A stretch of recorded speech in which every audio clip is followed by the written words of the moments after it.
Good morning student. आज हम जो टॉपिक डिस्कस करेंगे वो हमारे प्रीवियस वीडियो यानी कि उदासीनता वक्र का एक इम्पॉर्टेंट पार्ट है। इस वीडियो में हम लोग जो इनडिफरेंस कर्व यानी कि उदासीनता वक्र है उसमें कुछ ऐसे बिंदुओं का हम कह सकते हैं कि अध्ययन होना ज़रूरी है या स्टडी होना ज़रूरी है, जिसमें उसके बिना हम लोग उदासीनता वक्र को ज़्यादा अच्छे से समझ नहीं पाएंगे। तो हमारा जो आज का टॉपिक रहेगा वो है मार्जिनल रेट ऑफ सब्स्टिट्यूशन यानी कि प्रतिस्थापन की सीमांतर। देखिए, आप लोगों को पता होगा कि प्रोफेसर मार्शल का यानी कि प्रोफेसर मार्शल ने हमें एक थ्योरी दी थी। कौन सी दी थी? यूटिलिटी एनालाइज यानी कि उपयोगिता विश्लेषण एक सिद्धांत दिया था, और उसी में ही उसके नाम को हमने आगे प्रीवियस वीडियो में पढ़ा था कार्डिनल अप्रोच, राइट, यानी कि आप कह सकते हैं संख्यावाचक दृष्टिकोण। इसमें एक वर्ड था जो कि की वर्ड की तरह बहुत ज़्यादा इम्पॉर्टेंट था, और वो था मार्जिनल यूटिलिटी, सीमांत उपयोगिता।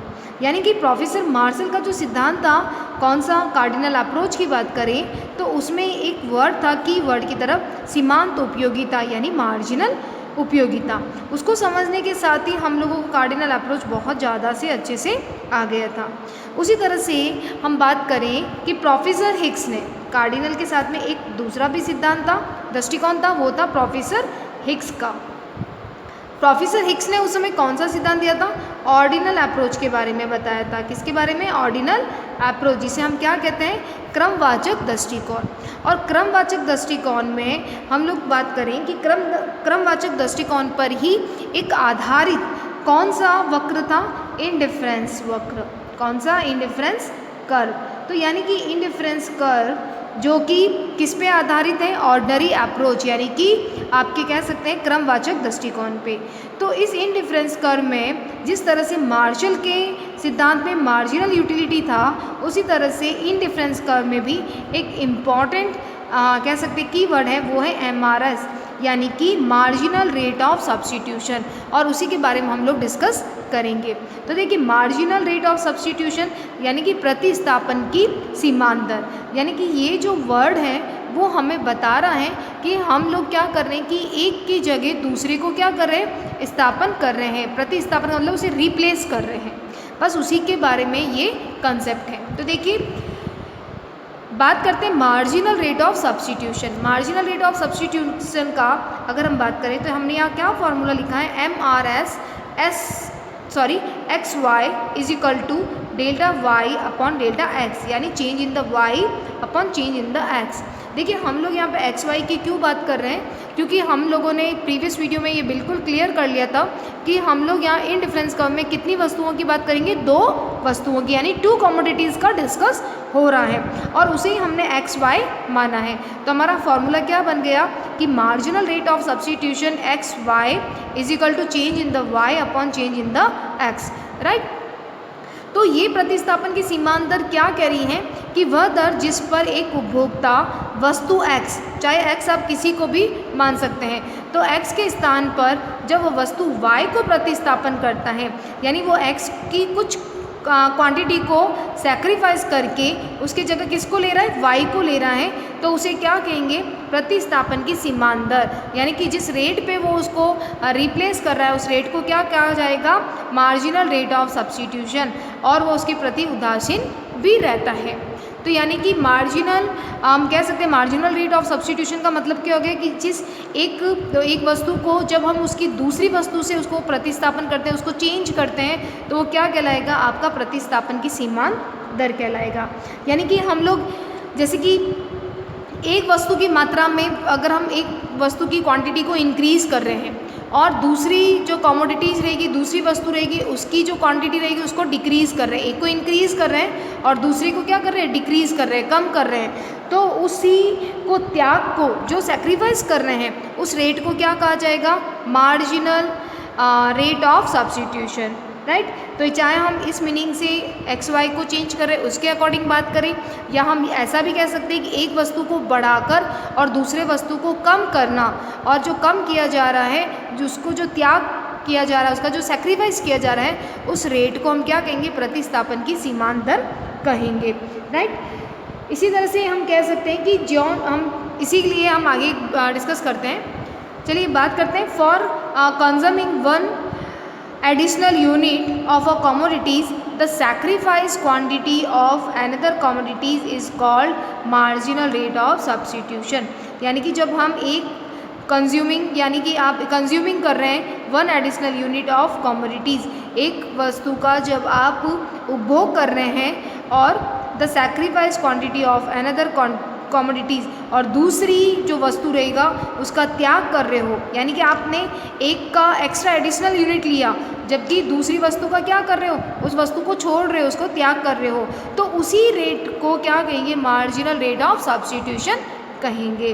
तो यानी कि मार्जिनल रेट ऑफ सब्स्टिट्यूशन का एक सिंपल सा मीनिंग क्या हो गया कि अगर हम एक वस्तु को बढ़ाते जा रहे हैं उसकी क्वांटिटी को और दूसरी वस्तु की क्वांटिटी को क्या कर रहे हैं, कम करते जा रहे हैं, तो जिस रेट पे हम कम करते जा रहे हैं, जैसे जैसे हम त्याग कर रहे हैं, सेक्रीफाइस कर रहे हैं, उसी रेट को प्रतिस्थापन की सीमांतर कहते हैं। Are you clear? आगे बात करते हैं हम लोग इसके एक टेबल और उसके एक डायग्राम से। ठीक है, देखिए यहाँ लिया हमने कॉम्बिनेशन, क्योंकि यहाँ पे हम कॉम्बिनेशन का यानी टू कमोडिटीज़ की बात कर रहे हैं, तो हमने कॉम्बिनेशन के नाम रखे A B C D, यानी कि 4 ऐसे कॉम्बिनेशन लिए हैं X Y के। ठीक है, गुड Y को मैंने फूड माना है और गुड X को मैंने क्लोथिंग यानी कपड़ा माना है। तो देखिए यहाँ पे भोजन और यहाँ पे कपड़ा लिया है। देखिए y का मैंने अगर A कॉम्बिनेशन का मतलब हो गया कि मैं y की कितनी यूनिट ले रही हूँ 15 यानी 15, तो x की कितनी ले रही हूँ 1। लेकिन जैसे ही मैंने y की 11 यूनिट यानी कि y की कितनी कर दी 11, क्यों कर दिए, क्योंकि x की मैंने 1 यूनिट बढ़ा दी है, राइट। उसी तरह से जब मैंने पुनः इसे x की 1 यूनिट को बढ़ाया यानी कि 2 से 3 किया, तो मैंने यहाँ पे y की एक अपनी जो यूनिट है उनको क्या किया, कम कर दिया। तो कहने का मतलब है कि आप x की जैसे जैसे यूनिट बढ़ रही है तो y की आप देखेंगे वैसे वैसे यूनिट क्या हो रही है, कम हो रही है। तो ये जो कम हो रहा है यानी कि इसमें जो डिफरेंस आ रहा है वो जिस रेट पे आता है तो वो क्या कहलाएगा, मार्जिनल आपका रेट ऑफ सब्स्टिट्यूशन, राइट। देखिए मार्जिनल रेट ऑफ सब्स्टिट्यूशन का अभी हमने फार्मूला लिखा था, उसमें फार्मूला क्या था, change in the y upon change in the x। तो देखिए y में कितना चेंज आ रहा है, फर्स्ट में तो हमें कोई भी डिफरेंस नहीं चलेगा क्योंकि हमारे 15 से ऊपर कोई भी नंबर नहीं है तो हम उसका डिफरेंस नहीं निकाल सकते, तो फर्स्ट में तो क्या आ जाएगा, डैश आ जाएगा। लेकिन जब हम सेकंड बात करते हैं फार्मूले से तो देखिए 15 और 11 में कितना गैप है, 4 का, कितना है, तो y कम्युनिटीज़ में कितना डिफरेंस आ गया, 4 का। ठीक है, और जब हम x की बात करें तो x के 1 और 2 में कितना डिफरेंस है, 1 का। तो हमने क्या किया, चेंज इन द y, तो चेंज इन द y में कितना आया, 4 का, तो 4 यहाँ लिखा, और चेंज इन द x तो ये कितना आया, 1। तो कितना डिफरेंस आया, हमारा मार्जिनल रेट ऑफ सब्स्टिट्यूशन कितना है, 4, राइट। उसी तरह से नेक्स्ट की बात करते हैं, 11 और 8 में डिफरेंस कितना है, 3 का। ठीक है, और x का 2 और 3 में कितना डिफरेंस है, 1 का। तो हमने किया 3/1, तो ये कितना आएगा, 3, राइट। तो मार्जिनल रेट जो है आपका सब्स्टिट्यूशन एक्स वाई का वो कितना आएगा, 3। उसी तरह से हमने 8 से, अब हमने क्या किया, हमारा जो डिफरेंस है 8 से 6 वो कितना है, 2 का, और यहाँ डिफरेंस कितना है 3 से 4 में 1 का। तो 2 यानी चेंज इन द y कितना आ रहा है, 2 का डिफरेंस आ रहा है, और चेंज इन द x यानी कि 3 और 4 में कितना डिफरेंस है, 1 का। तो ये मार्जिनल रेट ऑफ रेट कितनी आ रही है, 2। ठीक है, इसमें आपने देखा होगा कि 4, 3, 2 यानी कि ये धीरे धीरे क्या हो रहा है, कम होता जा रहा है। इसका मतलब है कि जब मैं 15 यूनिट किसकी ले रही हूँ, फूड की, तो क्लोथ की मैंने 1 लिया, लेकिन जैसे ही मुझे क्लोथ का 1 यूनिट बढ़ाया यानी 2 किया, तो मैंने कितना सेक्रीफाइस कर दिया उसके बीच में, 4 का, क्योंकि मुझे x के प्रति क्या किया, x की 1 यूनिट बढ़ाने के बाद मुझे बहुत ज़्यादा इसमें सेक्रीफाइस करना पड़ा क्योंकि मुझे ये यूनिट परचेज़ करना था। लेकिन जैसे ही मैंने इसकी एक तीसरी यूनिट ली x की, तो आप देखते हैं कि मैंने उसके लिए सेक्रीफाइस कम किया, क्योंकि जैसे जैसे x की क्वांटिटी मेरे पास बढ़ेगी तो मुझे इससे क्या मिलेगा, मुझे इससे कम सेटिस्फेक्शन मिलेगा, इसीलिए मैं y की कम यूनिट का सेक्रीफाइस करूँगी। ये एक मेन चीज़ है कि जैसे जैसे आपके पास किसी कमोडिटीज़ का यूनिट बढ़ने लगता है तो आप दूसरी कमोडिटीज़ का जो सेक्रीफाइस है, त्याग है, वो धीरे धीरे कम करने लगते हैं। अब सिंपल बात है कि जब मेरे पास में कोई यूनिट नहीं थी x की, तो उसके लिए मैंने क्या किया, 1 यूनिट को लेने के लिए मैंने 15 ये कॉम्बिनेशन था। लेकिन जैसे ही मुझे लगा कि मुझे x की यूनिट बढ़ानी है तो मैंने क्या किया, 1 से 2 किया, तो मैंने उसके लिए 4 यूनिट y की कम कर दी, ठीक है।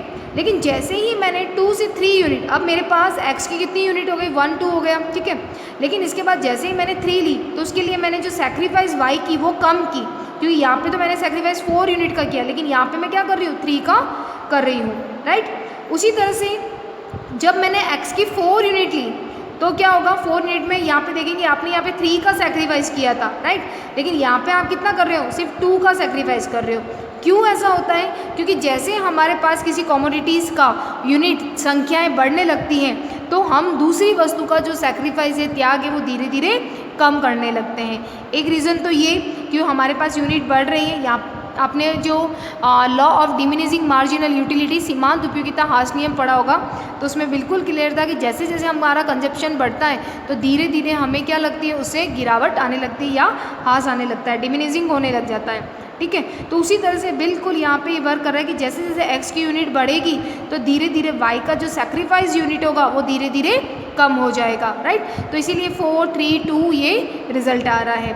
तो ये किसको बता रहा है, marginal rate of substitution. Marginal rate of substitution का एकदम क्लियर वर्ड क्या कह रहा है कि एक वस्तु की मात्रा में जैसे जैसे वृद्धि होती है, यानी x की यूनिट में जैसे जैसे इंक्रीज होता है, ठीक है, तो दूसरी वस्तु की त्याग की इकाइयाँ लगातार घटती जाती हैं। यानी कि मैंने यहाँ पे 4 का सेक्रीफाइस किया, फिर 3 का किया, फिर धीरे धीरे 2 का, फिर 1 का, ठीक है।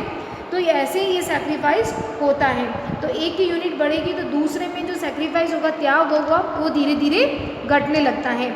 यानी कि जो कंज्यूमर होता है वो क्या करेगा कि एक्स वस्तु की जो एक्स्ट्रा यूनिट होगी उसको प्रतिस्थापन के लिए y का जितना त्याग करता है, बाद में त्याग की जो सेक्रीफाइस की रेट होती है वो धीरे धीरे कम होने लग जाती है, क्योंकि y वस्तु की जो इकाई होती है या यूनिट होती है वो कम होने से, या कह सकते हैं इसकी धीरे धीरे हमारे पास सिर्फ 6 यूनिट रहेगी तो हमारे लिए क्या होगी, इसकी इंपॉर्टेंस बढ़ जाएगी, राइट।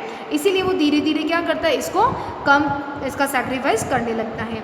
तो मेन चीज़ इसका जो कह सकते हैं निष्कर्ष या कंक्लूज़न निकलता है वो ये निकलता है कि x वस्तु की यूनिट बढ़ने पर y की वो कम सेक्रीफाइस करेगा, ठीक है। एक तो रिजल्ट ये कि x की कमोडिटीज़ बढ़ गई हैं इसीलिए y की वो कम सेक्रीफाइस करेगा।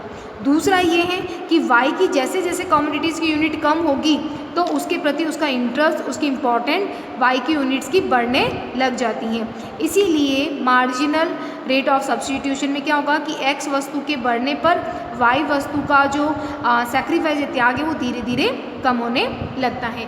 इसीलिए इसका डायग्राम क्या बता रहा है, देखिए यहाँ पे मैंने गुड्स x को बताया है। गुड x हमारे लिए क्या था, क्लोथिंग का था, ठीक है, कपड़े का था।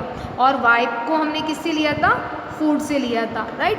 तो मैंने ओ एक्स पे आपके x वस्तु को दिखाया और ओ वाई पे क्या दिखा दिया है, y वस्तु को, फूड को दिखा दिया है, राइट। यहाँ पे x की हम लिख देंगे 1 2 3 4 क्योंकि हमने यूनिट कितनी ली थी, 4, राइट। और यहाँ पे हम लोग y की बात करें तो y की हमने यहाँ पे क्या लिखा, यूनिट्स लिख दिया है उनकी, ठीक है। फिर आप डायग्राम बता दीजिए कि वस्तु x यानी कि एक जो x वस्तु है उसकी एक पे आप y की कितनी ले रहे थे, 15 ले रहे थे, तो ये 15 को बता रहा है, यानी कि ए कॉम्बिनेशन को बता रहा है। बाद में हम सेकंड बात करते हैं कि x की सेकंड यूनिट पे आप कितनी ले रहे थे, y की 11 ले रहे थे, तो ये बी पॉइंट कॉम्बिनेशन को बता रहा है। उसके बाद में 3 जब आप x की यूनिट लेते हैं तो आप y की कितनी ले रहे थे, 8, तो ये आपको सी कॉम्बिनेशन को बता रहा है। उसी तरह से x की 4 होने पर हम y की कितनी ले रहे हैं, 6 ले रहे हैं, ठीक है। तो ये 6 का, तो ये किसको बता रहा है, डी कॉम्बिनेशन को बता रहा है। और ये जो कर्व हमने जो इन पॉइंट्स को मिलाकर ये जो कर्व बनाया है that's called to a indifference curve, right, उदासीनता वक्र।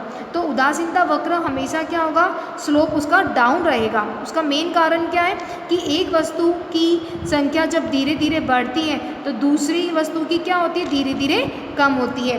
तो यानी कि x की, देखिए x की धीरे धीरे क्या हो रही है, बढ़ रही है, तो y की धीरे धीरे क्या हो रही है, कम हो रही है। यानी एक वस्तु का बढ़ना और दूसरी वस्तु का कम होना, राइट। तो इस वक्र में हम एक इम्पॉर्टेंट है जो इसका मेन है वो है, इस वक्र में x व y सहयोग के किसी भी बिंदु, यानी चाहे हम a की बात करें, b की करें, c की करें या d की, एक समान संतुष्टि प्राप्त होगी, यानी इक्वल लेवल सेटिस्फैक्शन। चाहे आप ए कॉम्बिनेशन को सेलेक्ट करें, चाहे बी को करें, चाहे सी को या डी को, तो इसमें जो सेटिस्फैक्शन लेवल रहेगा वो इक्वल रहेगा। इसीलिए इन सारे कॉम्बिनेशन के बीच में जो कंज्यूमर होता है वो इंडिफरेंट रहता है, यानी कि उदासीन रहता है। तो ये जो था वो इम्पॉर्टेंट पार्ट था मार्जिनल रेट ऑफ सब्स्टिट्यूशन का, राइट। अभी हमने मार्जिनल रेट ऑफ सब्स्टिट्यूशन की बात की, इसी के साथ ही हम लोग इंडिफरेंस मैप की बात करते हैं। ये भी एक इम्पॉर्टेंट टॉपिक है आपका इंडिफरेंस कर्व का, यानी उदासीनता मानचित्र। देखिए, जब एक कंज्यूमर डिफरेंट इंडिफरेंस कर्व की बात करता है और उसे प्रेजेंट करता है तो वही इंडिफरेंस मैप कहलाता है, यानी कि एक उपभोक्ता के विभिन्न उदासीनता वक्र को प्रदर्शित करने वाला जो रेखा चित्र है वो उदासीनता मानचित्र कहलाता है। यानी कि जब हम बहुत सारे डिफरेंट इंडिफरेंस कर्व को देखते हैं तो उन इंडिफरेंस कर्व को क्या कहा जाएगा एक साथ, इंडिफरेंस मैप, यानी कि उदासीनता मानचित्र कहा जाएगा, राइट। A set of indifference curve is known as indifference map, यानी कि इंडिफरेंस कर्व के जो सेट होंगे, जो अलग अलग इंडिफरेंस कर्व हैं, उनको ही इंडिफरेंस मैप कहा जाता है।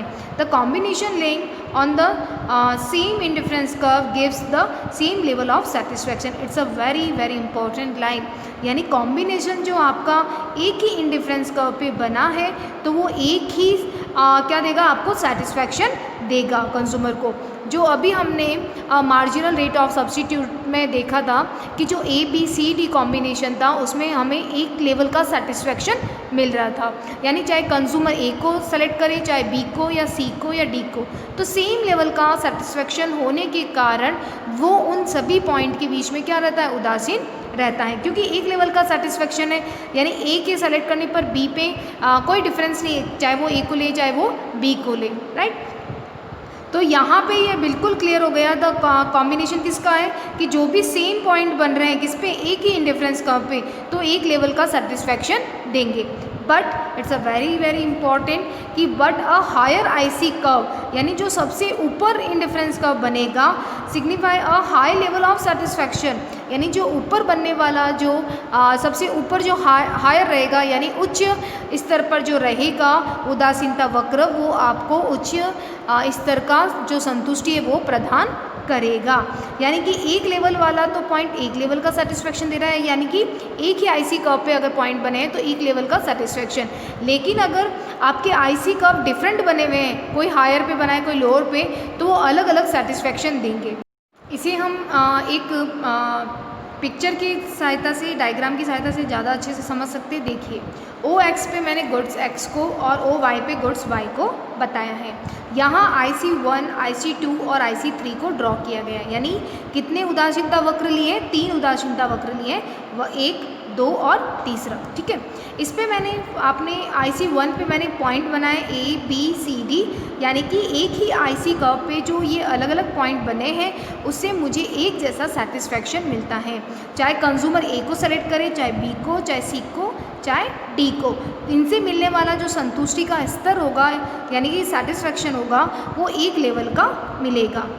लेकिन जैसे ही हम बात करते हैं IC2 की, तो IC2 में जो E, F, G, H बने हैं, ये IC2 पे जब इन E, F, G, H का कंपैरिजन करते हैं तो ये आपस में एक जैसा सेटिस्फैक्शन देते हैं।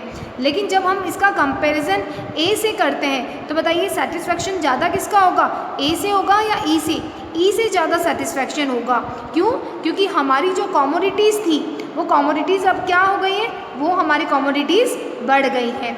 यानी कि पहले A में हमको Y की इतनी और X की इतनी मिल रही थी, लेकिन जैसे ही हमने अपना IC कर्व 2 बनाया तो उसमें आप देखिए कि Y की कमोडिटीज़ भी क्या हुई, बढ़ी, और X की कमोडिटीज़ भी क्या हुई, बढ़ी। तो इसका मतलब ये है कि X, Y यानी कि अलग अलग IC कर्व जो बने होते हैं उनमें डिफरेंस होता है। डिफरेंस कैसे कि IC1 वो कम सेटिस्फैक्शन देगा किसके कंपैरिजन में, IC3 के। क्यों? क्योंकि IC3 सबसे हायर पोजीशन पे बना है तो वो हायर सेटिस्फैक्शन को देगा। इसका मतलब ये है कि जितना IC कर्व हाई लेवल पे बना होता है वो ज़्यादा सेटिस्फैक्शन देता है। तो जैसे जैसे IC कर्व बढ़ता जाएगा तो हमारे जो कमोडिटीज़ रहेगी उनकी जो क्वांटिटी रहेगी वो भी मात्राएं क्या है, बढ़ती रहेगी। तो मेन कारण क्या है, ध्यान रखिएगा कि जैसे जैसे IC कर्व अपना हायर पोजीशन लेता है या जो उच्च स्तर का जो रहेगा IC कर्व वो ज़्यादा हाई लेवल का सेटिस्फैक्शन देगा। ऐसा इसलिए होता है क्योंकि इससे वस्तुओं की जो संख्या होती है या कमोडिटीज़ की जो क्वांटिटी होती है वो इंक्रीज हो जाती है। इसीलिए higher indifference curve given a higher satisfaction, यानी कि क्या हो गया कि जो IC कर्व होगा वो हमें हायर सेटिस्फैक्शन देगा, जो हायर होगा।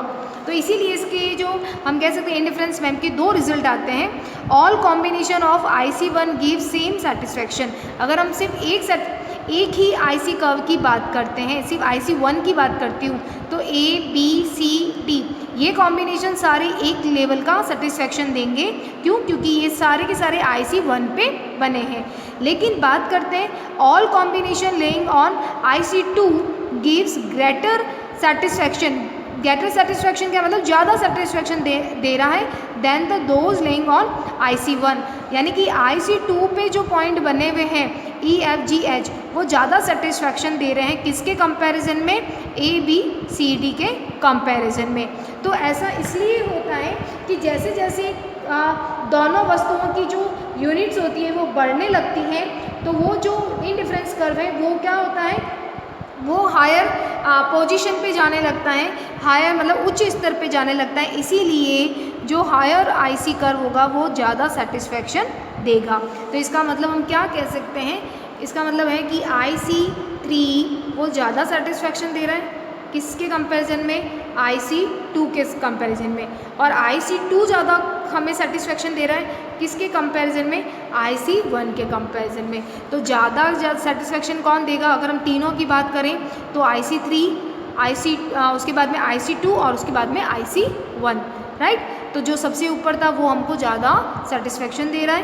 क्यों? क्योंकि हमारी कमोडिटीज़ की क्वांटिटी बढ़ने लग जाती है। तो इंडिफरेंस मैप हमको दो रिजल्ट देता है। एक तो ये देता है कि एक ही IC कर्व पे बने हुए वो हमें एक ही सेटिस्फैक्शन को बताते हैं, जबकि डिफरेंट IC कर्व जो बने होंगे 1 2 3 4 5 वो हमें हाई लेवल का जो IC कर्व होगा वो हाई लेवल का सेटिस्फैक्शन देगा। तो इसके दो रिजल्ट आए थे वो आपको मैंने यहाँ बता दिए हैं कि IC कर्व 1 पे बने हुए सारे point same satisfaction, but different IC curve जो होंगे वो हमें क्या देंगे, डिफरेंट रिजल्ट देंगे। यानी जो हायर IC कर्व होगा वो हाई सेटिस्फैक्शन देगा और जो सबसे नीचे का जो IC कर्व होगा वो कम सेटिस्फैक्शन देगा किसके कंपैरिजन में, ऊपर वाले IC कर्व के। ठीक है, तो ये हमने आज दो इम्पॉर्टेंट टॉपिक का डिस्कस किया था। फर्स्ट टॉपिक था हमारा मार्जिनल रेट ऑफ सब्स्टिट्यूशन और सेकंड था इंडिफरेंस मैप का। Okay, thank you.